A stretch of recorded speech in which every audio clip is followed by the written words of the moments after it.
In the previous video, we explored how nationalism fueled the growing tensions that helped spark the revolutions of 1848. We now turn to two additional causes of these upheavals: widespread political discontent and the social and economic hardships created by the Industrial Revolution. Across Europe, many people were frustrated by governments that resisted political reform and limited public participation, while rapid industrialization brought unemployment, poor working conditions, and economic insecurity for many workers and peasants. Together with the powerful force of nationalism, these political, social, and economic pressures pushed Europe toward a wave of revolutionary unrest in 1848. After Napoleon's defeat in 1815, the victorious powers of Britain, Austria, Russia, and Prussia sought to restore the old order that had existed before the French Revolution. Their goal was to re-establish conservative governments, strengthen monarchies, and protect the privileges of the traditional aristocracy. However, this effort faced serious challenges. For more than 2 decades, millions of Europeans had lived under systems that introduced constitutions, expanded legal rights, civil equality, merit-based advancement, and more efficient forms of government administration.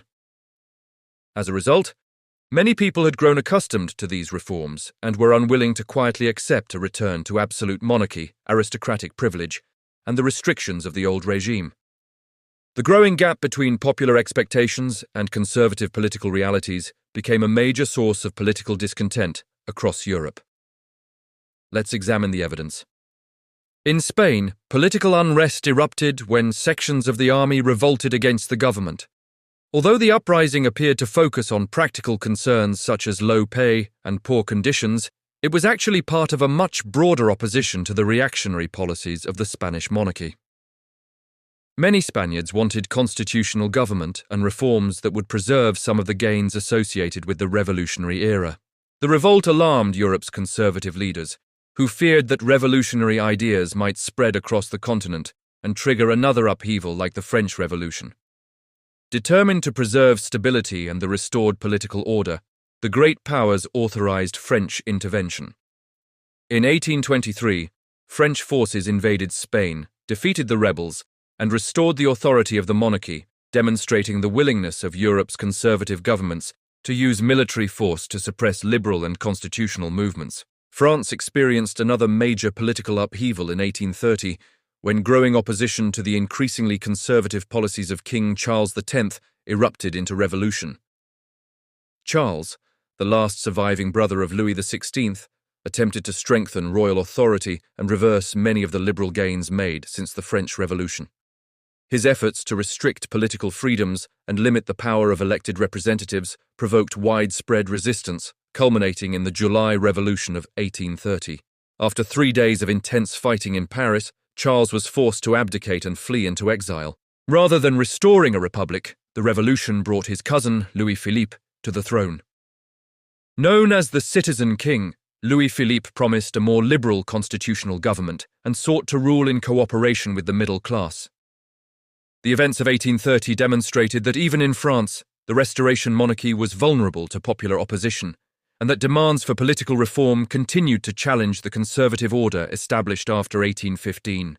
The Congress of Vienna had placed Belgium under the rule of the Kingdom of the Netherlands in an effort to create a stronger buffer state against future French expansion.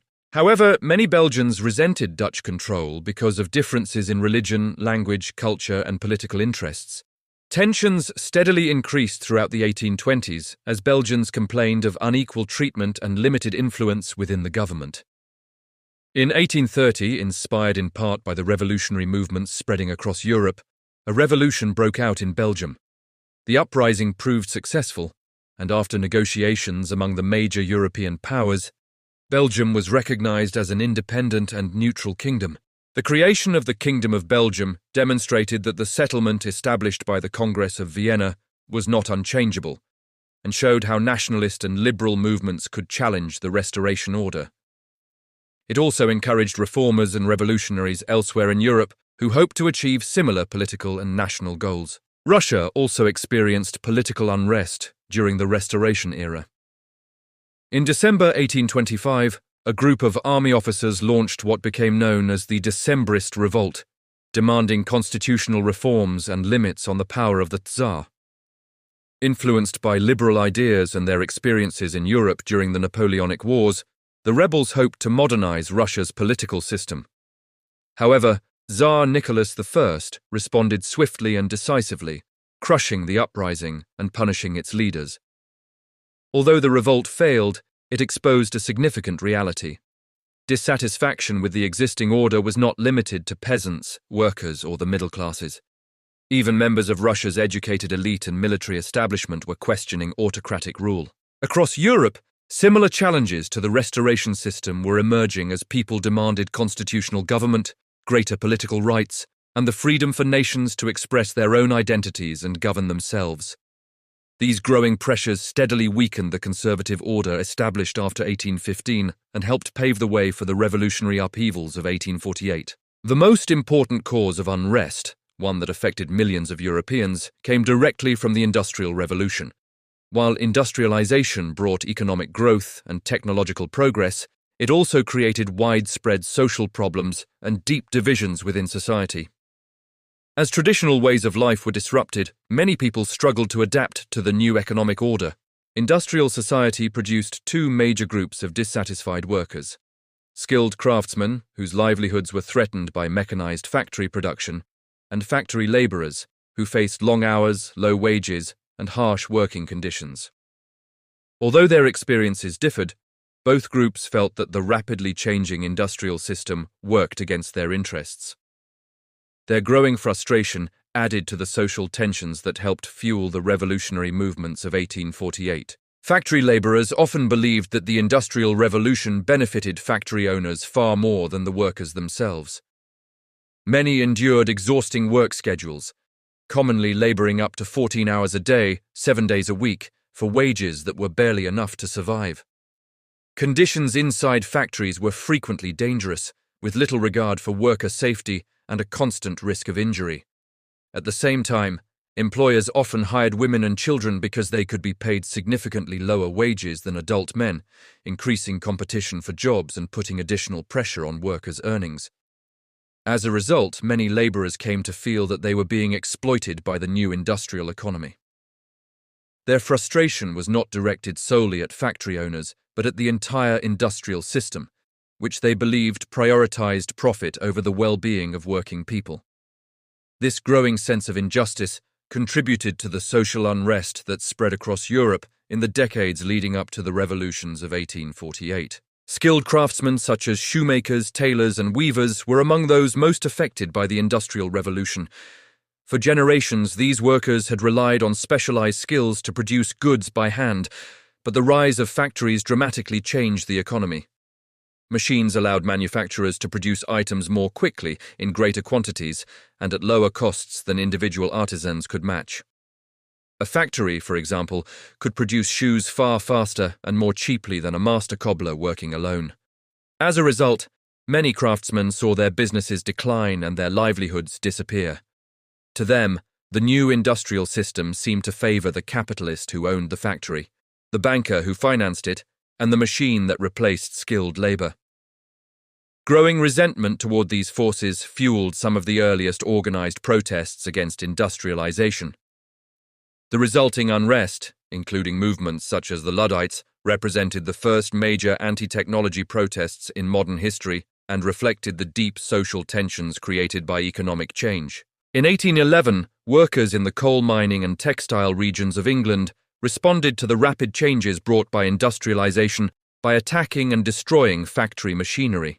These protesters became known as Luddites, a name that originated from the legendary figure Ned Ludd, and later entered the English language as a term for anyone who opposes new technology. While machine breaking may appear to have been simply a reaction against innovation, the Luddites were actually protesting the loss of jobs, declining wages, and the growing economic insecurity caused by the factory system. Many skilled craftsmen found themselves unable to compete with mechanized production and feared the destruction of their traditional livelihoods. Throughout the 1810s, 1820s, and 1830s, similar social tensions appeared across Europe as factory workers and displaced artisans organized strikes, demonstrations, and riots to protest poor working conditions, low pay, and the disruptive effects of industrialization. These recurring outbreaks of unrest revealed the growing social strains that industrial change was placing on European society and contributed to the broader atmosphere of discontent that would eventually fuel the revolutions of 1848. Nationalism and political discontent helped create the conditions for revolution, but famine turned widespread dissatisfaction into a crisis. Food shortages had occurred periodically throughout Europe between 1815 and 1848, causing hardship for many families, but the situation became especially severe during the 1840s. A series of poor harvests led to rising food prices, unemployment, and hunger across much of the continent. For ordinary Europeans, particularly peasants and urban workers who already struggled to make ends meet, the inability to afford basic necessities created immense frustration and desperation. As economic suffering intensified, growing numbers of people lost faith in their government's ability to address their problems, making Europe increasingly vulnerable to revolutionary unrest. By the late 1840s, famine and economic distress had transformed political discontent into a widespread demand for change. The Irish potato famine of 1845-1851 is the most well-known example of the food crises that struck Europe during the 1840s, causing mass starvation, disease, and emigration. However, the potato blight was not confined to Ireland. Potato crops failed across much of Europe, creating severe hardship for millions of people who depended on the crop as a cheap and reliable source of food. By the 1840s, potatoes had become the last resort staple for many poor families, especially peasants and urban labourers. When the harvests failed, the consequences were devastating. Food prices soared, rising by roughly 50% across Europe between 1844 and 1847. Even regions that normally exported grains struggled to meet demand, leading to shortages and higher costs. Desperate families sold their possessions simply to buy bread and other necessities, while hunger and despair spread through both cities and the countryside. As living conditions deteriorated, public anger grew. By 1847, food riots and protests had erupted in cities across the German states and other parts of Europe. The famine transformed widespread discontent into desperation, and that desperation helped turn political frustration into revolutionary action. The upheavals that led to the revolutions of 1848 were driven by several powerful forces working together across Europe. Nationalism inspired many peoples to seek self-determination and challenge existing political arrangements, while growing political frustration stemmed from the refusal of many conservative governments to enact meaningful reforms. At the same time, industrialization created significant social tensions as workers faced poor conditions, low wages, and economic insecurity. These problems were made even worse by widespread food crises, which brought hardship and hunger to millions. Although each of these factors was significant on its own, their combined impact created the most extensive wave of revolutionary unrest Europe had experienced since the French Revolution of 1789. In the next video, we will examine how these pressures finally erupted into full-scale revolution in 1848, and explore the reasons why those revolutions ultimately failed to achieve many of their goals.